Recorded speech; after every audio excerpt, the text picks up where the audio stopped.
কোয়েশ্চেনে কি বলছে, তিনজন টাকা ইনভেস্ট করেছে কত, 13,750, 16,250 আর 18,750। বি এর শেয়ার আমাকে বলে দিয়েছে 5,200 টাকা। তাহলে এ আর সি এর প্রফিটের মধ্যে ডিফারেন্স কত সেটা বার করতে বলেছে। করা যাক। এ বি অ্যান্ড সি বলেছে 13,750, 16,250 আর 18,750। জিরোগুলো কেটে দাও, আমরা রেশিও বার করছি। আচ্ছা, এগুলোকে ছোট করে নিতে পারি। ছোট কত দিয়ে করবো বলো? 25 দিয়েই কেটে দিই ডাইরেক্ট। 25 দিয়ে কাটলে এটা কত হবে? 5 25 125, 12, এখানে আরেকটা 5 আসবে।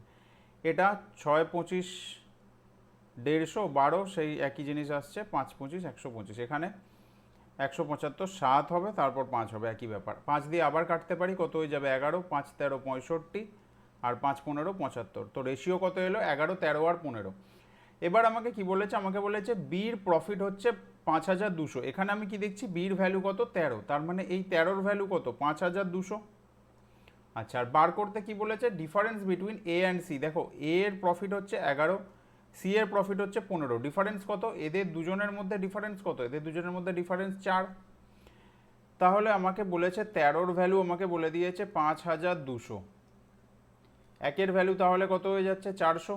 একের ভ্যালু 400 হলে আমি ডিফারেন্সটাই বের করবো সোজা। 4-এর ভ্যালু কত হয়ে যাবে? 4 4 1600। তাহলে আমার অ্যান্সার কত হয়ে যাবে? আমার অ্যান্সার হয়ে যাবে অপশান বি, 1600 টাকা।